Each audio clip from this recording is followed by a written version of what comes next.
Bienvenidos a Udi Arroba, al programa de Física Conceptual y al módulo 5 del capítulo sobre el nacimiento de la astronomía. Vamos a hablar ahora sobre los aportes de Galileo a la astronomía. Al terminar este módulo, el estudiante estará en capacidad de dar respuesta o investigar la solución a las siguientes preguntas.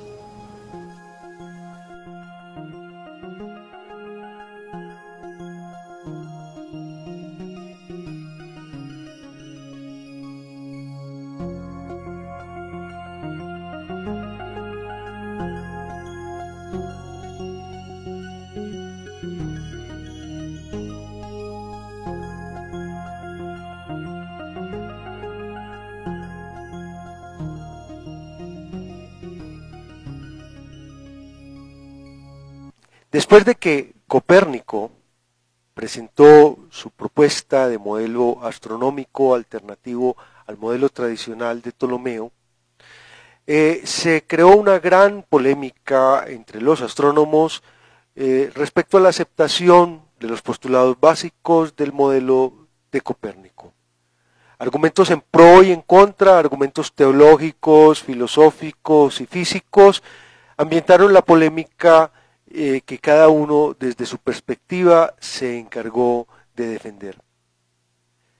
Pronto, algunos de los más importantes astrónomos y matemáticos de Europa empezaron a interesarse y a hacer aportes significativos a la defensa del modelo copernicano. Destacamos particularmente el aporte hecho por Kepler al encontrar que algo que se elaboraba a partir del modelo copernicano podía reducir la astronomía a 3 sencillas leyes empíricas. Por su parte, Galileo se dedicó al estudio de la astronomía y se volvió un adepto del sistema copernicano después de que un importante desarrollo tecnológico cambió literalmente, por así decirlo, la forma de mirar los cielos. Gracias al telescopio, inventado posiblemente en Holanda, conocido allí y después desarrollado, mejorado por Galileo y puesto al servicio de la astronomía, los cielos mostraron un panorama que tenía muy poco que ver con la idea clásica, la idea escolástica de lo que debían ser el mundo celeste y el mundo sublunar. Lo cierto es que cuando Galileo enfocó su telescopio a la Luna, podemos ver esta foto actual, cuando Galileo enfocó su telescopio a la Luna, descubrió que estaba muy lejos de ser la esfera de plata perfecta que predicaba la filosofía escolástica, tal como correspondería a un cuerpo celeste y por tanto perfecto. Por el contrario, la Luna presenta cráteres, la Luna presenta una superficie muy parecida a la superficie de un desierto terrestre. Inclusive hay montañas. Galileo, gracias a sus observaciones, fue capaz de determinar la altura de las montañas, de examinar la profundidad de los cráteres y decir definitivamente la Luna tiene poco que ver con un modelo como el de Aristóteles para el universo. Adicionalmente, la observación telescópica nos mostró que la Vía Láctea, que era considerada inicialmente como una especie de nube que cubría parcialmente el cielo, en realidad era un conglomerado de estrellas. Las estrellas entonces eran muchísimas más que las que se podía haber pensado a simple vista. Adicionalmente a estos descubrimientos hechos por Galileo con su telescopio, la observación sistemática del planeta Júpiter le mostró a Galileo que habían en el cielo centros de movimientos diferentes a la Tierra. Miremos en el presentador algo como lo que vio Galileo al examinar durante varias noches sucesivas el planeta Júpiter.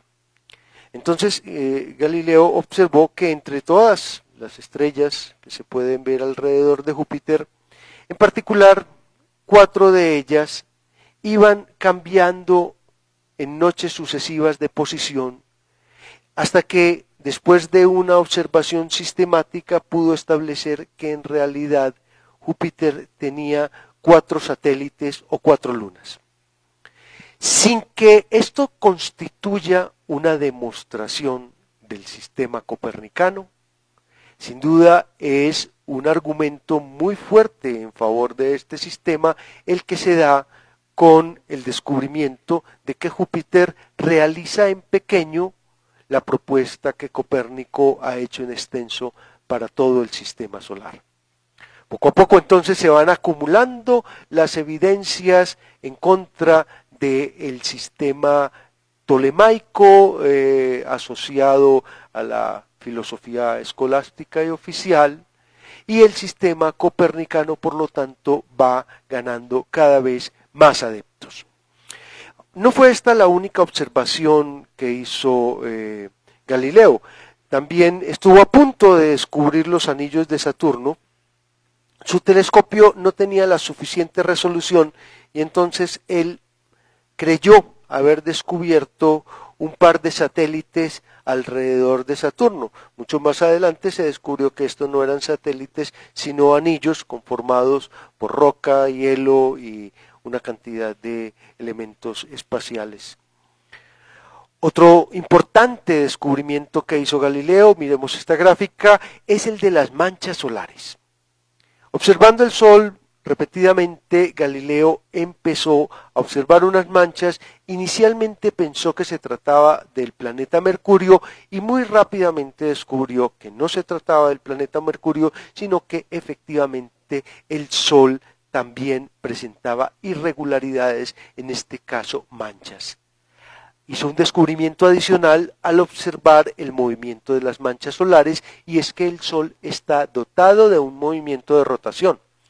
Recordemos que por razones diferentes, Kepler había predicho el movimiento de rotación del Sol como un movimiento que serviría para impulsar el movimiento planetario. Aunque descartamos esa idea, vemos la extraordinaria coincidencia en el descubrimiento de Galileo al observar que efectivamente el Sol no es un cuerpo perfecto, puesto que tiene manchas, pero además está dotado de un movimiento de rotación.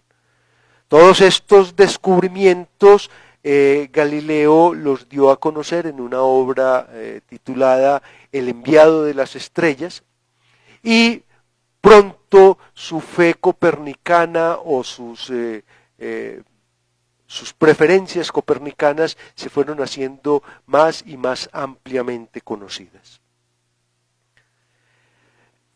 Galileo empezó a fomentar el uso del telescopio en la astronomía, mejorando considerablemente la precisión de las observaciones astronómicas y a la vez dando elementos de juicio que le permitieran a las personas escoger entre la versión antigua o una nueva versión del universo.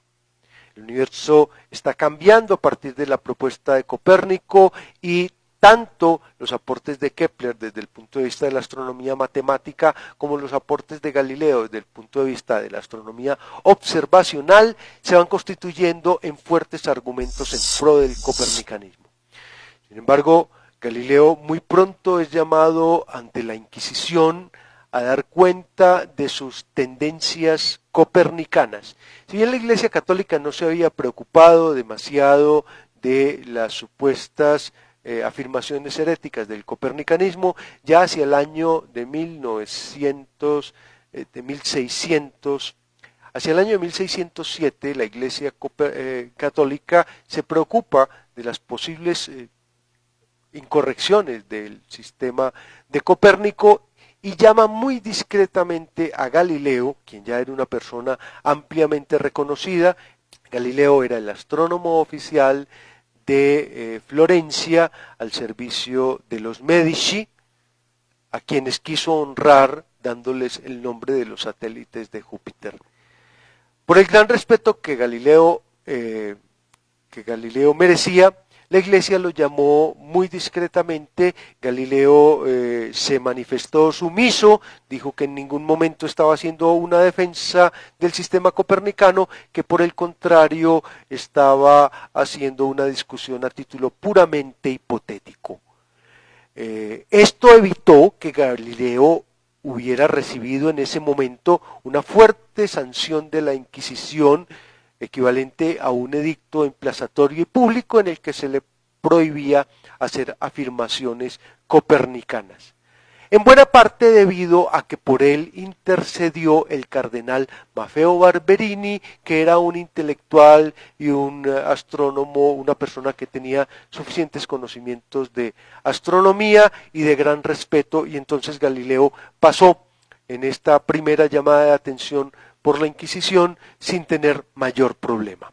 Hacia el año de 1630, Galileo publica los diálogos sobre los dos grandes sistemas del mundo, el sistema de Ptolomeo y el sistema de Copérnico. En forma de diálogo, Galileo enfrenta a tres personajes, de los cuales uno representa el pensamiento oficial de la Iglesia de Aristóteles, se llama Simplicio; otro representa el pensamiento de Copérnico, se llama Salviati; y un tercero, aparentemente imparcial, escucha los argumentos que uno y otro dan sobre los sistemas del mundo para terminar siempre dándole la razón a Salviati. El libro de Galileo sale a la luz pública con el visto bueno del Vaticano, con el visto bueno de la Inquisición de Florencia, y tan pronto es publicado, es inmediatamente denunciado por los padres jesuitas ante el Vaticano, quienes le explican al Papa que Galileo lo ha ridiculizado en su obra al poner sus propios argumentos sobre las mareas y la relación de las mareas con la luna en boca de Simplicio, quien no es precisamente la persona más brillante de los diálogos de Galileo. Inmediatamente Galileo es llamado a Roma, su obra es recogida. A Galileo se lo acusa de haber de alguna manera infringido una norma que le habría impuesto previamente la Inquisición, o una interdicción de que no debía hablar sobre el sistema copernicano. Galileo se dirige a Roma convencido de que con su gran autoridad, que con su gran conocimiento y su sabiduría, podría convencer a la Iglesia y evitarle la penosa situación de reprobar el copernicanismo, cuando en toda la comunidad científica era claro que esta sería la doctrina que iba a seguir prevaleciendo en la astronomía durante mucho tiempo.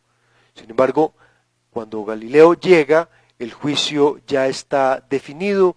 Galileo, la condena de Galileo está garantizada, y Galileo debe sencillamente retractarse. Firma públicamente una retractación de sus ideas copernicanas y es condenado a prisión domiciliaria por el resto de su vida, y es condenado al silencio y a no decir, defender ni explicar de ninguna manera el modelo copernicano. Cuando Galileo es reducido a esta penosa situación, entonces produce la mejor de todas sus obras científicas. Son los discursos y demostraciones sobre dos nuevas ciencias, donde Galileo, sin hablar de astronomía, sienta las bases físicas para que el sistema copernicano sea posible, demostrando en primer lugar que la concepción del movimiento de Aristóteles es completamente incorrecta y que es posible una concepción del movimiento donde se pueda elaborar, defender y sustentar un modelo como el copernicano. Se podría resumir la concepción del movimiento de Aristóteles diciendo: nada se mueve si no es movido por algo. Todo movimiento tiene una causa. Entonces tenemos en primer lugar la doctrina de los movimientos naturales. La doctrina de los movimientos naturales tiene que ver con dos tipos de causa. La causa final, y es hacia dónde se deben mover los cuerpos, y la causa material, de qué están hechos los cuerpos. Para Aristóteles es natural que los astros se muevan en círculos porque el movimiento circular es perfecto, los cielos son perfectos, todo lo perfecto está relacionado con el movimiento circular. El movimiento circular es un movimiento infinito, no tiene principio ni tiene fin. En el movimiento circular siempre el cuerpo se desplaza sin cambiar su distancia respecto al centro. Entonces era natural, por decirlo así, adscribir a los astros el movimiento circular. Veamos qué pasa con los movimientos naturales de los cuerpos no celestes, de los cuerpos sublunares. La esfera sublunar, miremos en esta gráfica, la esfera sublunar contiene el fuego, el aire, el agua y la tierra, de alguna manera ocupando los lugares que no les corresponden, y por eso en la esfera sublunar hay movimientos para que los cuerpos alcancen su grado de perfección, que es el lugar que les corresponde en el concierto universal. Los cuatro elementos, entonces, tienen lugares que determinan el movimiento de cualquier cuerpo material determinado por la preponderancia de uno de estos elementos. Así el fuego sube y la tierra cae desde y hacia el centro. Los cuatro elementos son una elaboración de la teoría pitagórica de Empédocles, según el cual, miremos esta situación, existían cuatro principios. El principio de lo frío y el principio de lo caliente, el principio de lo seco y el principio de lo húmedo.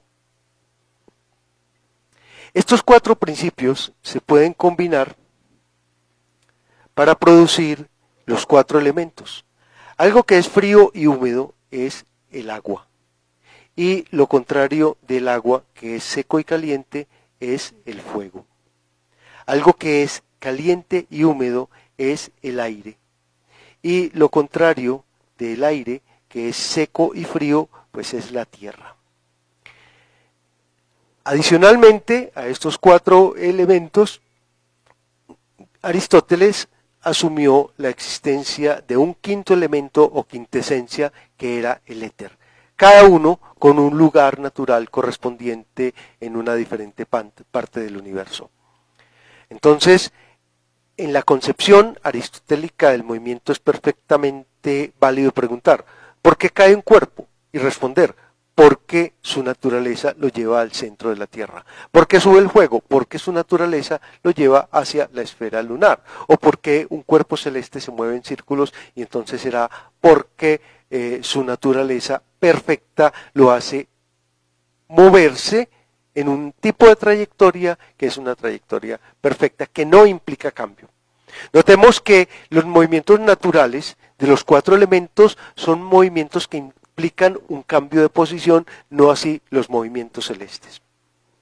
Ahora, cuando un movimiento no es natural, se dice que es un movimiento contra natura, un movimiento contra la naturaleza. Entonces, aparece en la concepción aristotélica del movimiento la idea del movimiento violento o del movimiento forzado. Miremos en un diagrama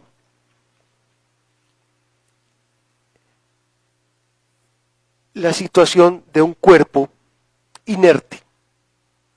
Para que un cuerpo inerte se desplace en un movimiento que no es un movimiento natural de caída, por ejemplo, si se trata de una piedra, es necesario que sobre este cuerpo actúe una fuerza. Entonces, la idea de fuerza para Aristóteles será la de aquello que causa el movimiento.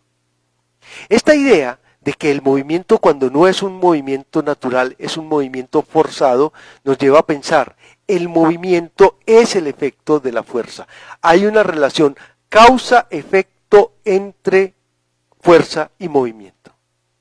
Aristóteles nunca pensó en hacer una física matemática ni en matematizar sus conceptos como hoy en día hacemos con la física, entonces sería pues absolutamente incorrecto y anacrónico pensar que él estaba pensando en estos términos, cosa que nunca hizo. Sin embargo, se pueden llegar a algunas conclusiones a partir de esta idea. Y es que mientras mayor sea la fuerza, mayor será la velocidad. Pero además, Aristóteles introduce otro elemento adicional al movimiento. Para que haya un movimiento se necesita que haya una fuerza motriz, pero además se necesita que esta fuerza venza una resistencia.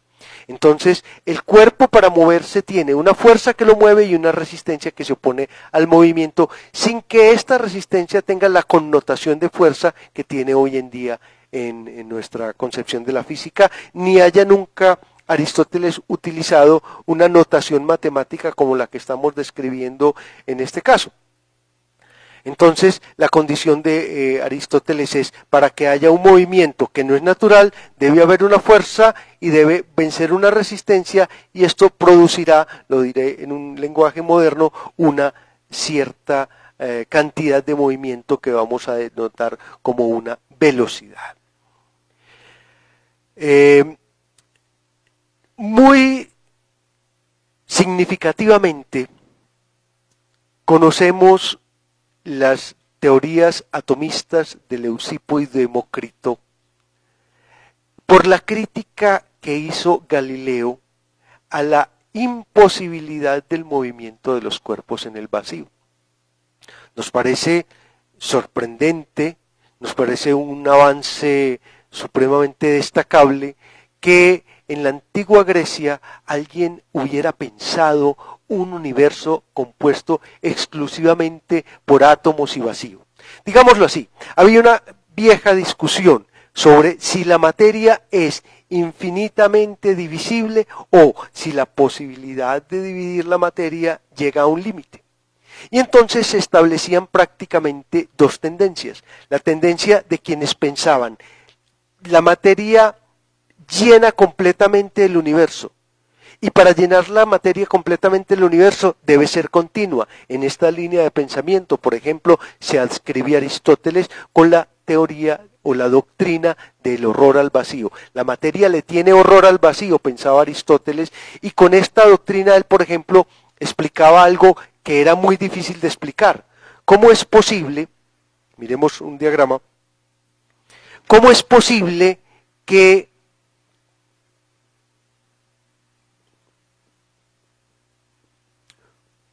un proyectil se desplace en el aire? Entonces, inicialmente será fácil pensar que el proyectil se desplaza porque es impulsado por la mano. Pero ¿qué pasa cuando el proyectil se desprende de la mano? ¿Cómo viaja el proyectil? ¿Qué tipo de movimiento tiene el proyectil en el aire? Entonces nos dice Aristóteles con su doctrina del horror al vacío que el proyectil, en la medida en que se desplaza, tiende a dejar un vacío en la parte trasera, de tal forma que el aire que estaba adelante pasa a llenar este vacío y entonces va empujando el proyectil. Una cosa supremamente complicada, la doctrina de la antiperístasis, pero de alguna manera tenía que Aristóteles explicar una cosa que no cabía en su teoría, y es el movimiento de los proyectiles. Precisamente es en este movimiento de los proyectiles y en la tremenda complejidad de la explicación aristotélica, donde Galileo va a basar su ataque a la concepción aristotélica del movimiento. Según Aristóteles, un proyectil se mueve en tanto el aire se mueva, y apenas el aire se canse de empujarlo, simplemente el proyectil cae. Entonces, el movimiento de un proyectil nunca será una combinación de movimientos, sino será o violento en una dirección o natural en la otra dirección cuando es el movimiento de caída. Sorprende cómo la física inconsciente de un caricaturista o de un animador gráfico se traduce en que las leyes físicas que gobiernan a las caricaturas se parecen mucho a la concepción aristotélica del movimiento. ¿En qué consistía entonces esta crítica de Aristóteles al atomismo? Decía Aristóteles, en el vacío un cuerpo sencillamente no tiene hacia dónde dirigirse. Si en el vacío no hay lugares naturales, un cuerpo no sabe hacia dónde caer. Entonces, Galileo critica la posibilidad de un movimiento en el vacío por la ausencia de lugares naturales. Pero lo que es más sorprendente de todo, nos dice Aristóteles, en el vacío un cuerpo no tendría resistencia, y si no tiene resistencia se movería indefinidamente. Sí que resulta paradójico que Galileo sí que resulta paradójico que Aristóteles invoque el movimiento exento de fuerzas en el vacío para criticar precisamente la posibilidad del vacío. En síntesis, lo que nos está diciendo Aristóteles es, en el vacío no puede haber movimiento porque está en contra de la doctrina aristotélica. Suponer el movimiento en el vacío es suponer un mundo muy diferente del mundo tal y como nos lo pinta Aristóteles. Eso es exactamente lo que va a hacer Galileo y es exactamente el tema que vamos a desarrollar en el próximo módulo de cómo llegar a una concepción no aristotélica del movimiento. Con esto terminamos el quinto módulo del primer capítulo de Historia de la Astronomía del curso de Física Conceptual para UDI @.